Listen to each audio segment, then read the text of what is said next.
Jaksa penuntut Kejari Pali dalam sidangnya menuntut terdakwa AR yang merupakan mantan sekretaris DPRD Pali dengan hukuman selama 10 tahun penjara dan denda sebesar 750 juta rupiah atas dakwaan dugaan tindak pidana korupsi pengelolaan anggaran belanja tahun anggaran 2017. Selain AR dalam persidangan secara online tersebut, terdakwa lainnya MJ selaku mantan bendahara DPRD Pali dituntut hukuman 8 tahun, 6 bulan penjara dan denda 500 juta rupiah serta uang pengganti 6 miliar rupiah. Karena para terdakwa telah melanggar pasal 2 ayat 1 Undang-Undang Nomor 31 Tahun 1999 tentang tindak pidana korupsi.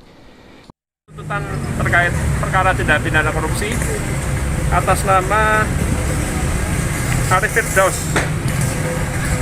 di Tipikor tadi ya hari ini. Dituntut berapa, Pak? Tuntut 10 tahun 6 bulan, denda 750 juta.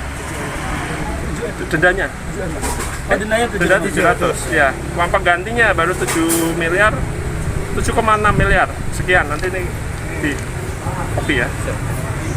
Terus satu lagi atas nama Mujarab bin Lukman, tuntutannya 8 tahun 6 bulan, dendanya 500 juta, uang penggantinya dia dapat jatahnya berapa?